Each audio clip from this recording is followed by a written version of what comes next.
Hello again my friends, the Taken King will change the way you play Destiny. This latest expansion is the biggest to date and completely overhauls every aspect of the game, and this new content will focus on deeper, more meaningful storytelling. For example, gorgeous new cinematic cutscenes will unfold throughout the campaign, offering greater insight into Destiny's main characters. The new subclasses will each have a dedicated story sequence which explains their arcane power. Even the new weapons will have more lore behind them. In short, the Taken King is adding something that the original game sorely lacked, an unfolding story that seeps into every aspect of the game. So then, here are 10 facts that highlight how the Taken King will change the way you play Destiny. First up, Peter Dinklage will no longer voice your ghost. R.I.P. Dinklebot, I'm gonna miss your zero fucks given delivery. Having said that, I'm looking forward to how Nolan North, the new voice of the Ghost, will take on this role. And get this, Nolan North will also re-record all of the original dialogue from the very first mission onwards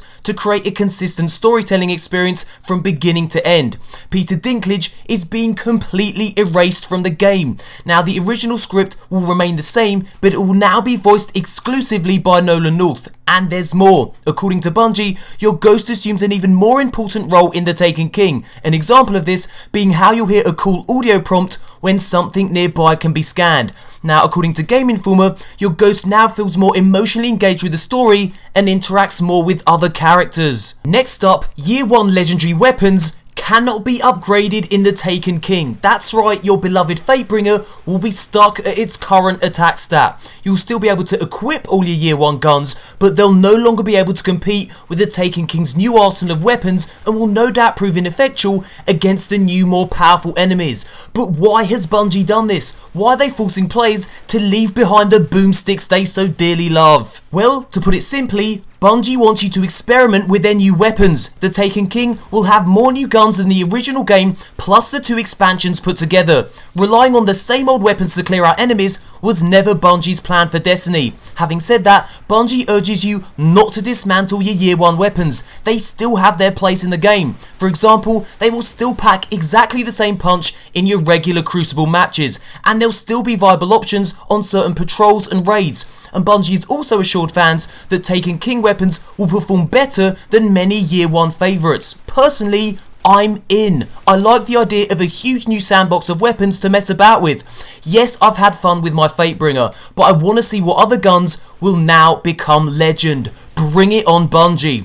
As for whether or not Year 1 exotics can be upgraded remains to be seen. These told me that all will be revealed in upcoming live streams on Bungie's Twitch channel. I'll be sure to keep you updated when we know more. Next up, we're going to discuss some of the changes coming to your inventory. Now, as you can see, intellect, discipline and strength are currently represented by percentages. The higher the percent, the less time it takes for that particular ability to recharge. With the Taken King, these percentages will be replaced with something that shows you exactly how long in seconds it will take for your super, grenade and melee to recharge. This is a brilliant idea and I'm really looking forward to it. Now next up, the Sapphire Wire for the Hunter, Plasteel Plating for Titans and Hardonic Essence for Warlocks will be replaced by a single item known as armor materials, making it easier to share between all classes. Next up, we're going to talk about bounties. Now, your bounty slots will be increased from 10 to 16 and will be moved to a new dedicated quest page, which we'll look at in just a moment. Now, Bungie has revealed that the Crucible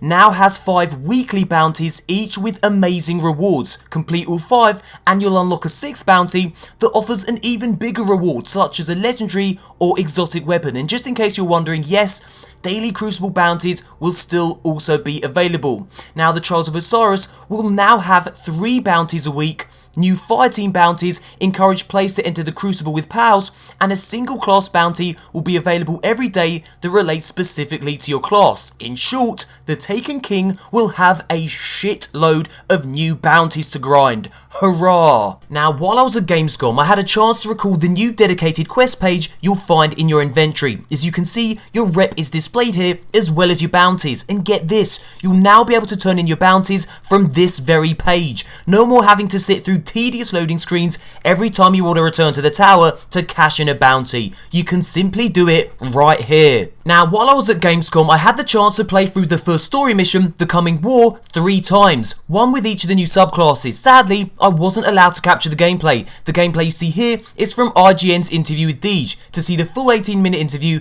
click the link in the description box below. Now, the first mission takes place on Phobos, the largest of 2 moons that orbits Mars. The reason you're here is because the Vanguard has intercepted a distress signal coming from this destination. A distress signal from the Cabal. But what exactly is making this formidable army flee in terror? The answer is Oryx. He's come to seek revenge on those who killed his son Crota. He's here to kill you, Guardian. Now, personally, the most epic thing about this opening story mission was how you get to see the Cabal physically rip from this dimension into an ominous black portal. They kick and scream in terror as they're pulled into these black holes. You almost feel sorry for them. Almost. Now, you see these portals scattered throughout the level, and if you get close enough to them, you can hear Oryx cursing in his indecipherable tongue. I have to admit, it's pretty damn creepy. Now, this opening chapter perfectly sets the scene for what's to come. You see how Oryx snatches enemies through his dark portals to feed his Taken army, and it's on this mission where you first fight the Taken. I took on and defeated a boss called Cyrock, Word of Oryx, and a few of his Taken Scion minions who have the power to multiply. It felt good to finally take on enemies with new attack patterns and aesthetics, and when I completed the first mission, I was desperate to play on. Always a good sign. Next up, we have an actual map of the Dreadnought, the Taken King's brand new destination. It's a massive new explorable area, complete with its own bounties, strikes, public events, patrol, and of course, the new raid, King's Fall. Destiny's biggest, most ambitious raid to date. Described as a loot-filled fortress, players will discover mysterious objects that summon ultra bosses. Personally, the Dreadnought is what I'm most looking forward to in the Taken King. Next up, the Taken King will introduce a new level cap and progression system. The new level cap is 40, and to level up, all you need to do is gain XP through playing the game, completing missions and bounties, fighting in the Crucible and killing enemies. All these activities will help you reach the new level cap. Pretty simple. As for light, well, this still plays a crucial element in the game. Light still affects how powerful you are, but now your light level will be affected by every piece of gear. Your armor, your weapons, your class items, and even your ghost. In fact, while at Gamescom, I saw a common ghost that increased intellect. And if there's a common ghost, there's bound to be a rare legendary and perhaps even an exotic ghost, all of which will no doubt help boost your light level. Exactly how the new light levels will work and whether or not there is a cap has yet to be revealed. But Bungie has disclosed that all players who purchase the Taken King will be given a boost consumable, and they can collect this consumable from the tower. So if you're new to the game or you have a low level Guardian, simply pop the boost consumable and you'll be ready to start the Taken King. Exactly what level this will boost you to is still being decided by Bungie. Next up, shaders. Now when the Taken King drops, there will be a new kiosk in the tower dedicated to shaders. It will display every shader you've acquired so far in the game and also show you all the ones you don't have and what you need to do to get them. You can also use this shader kiosk to pick up any shader you've already acquired, which means you don't have to store them in your vault, thus freeing up precious vault space. A thank fuck for that. And finally, if you pre-order any edition of the Taken King from participating retailers, you get all this cool shit. Check it out.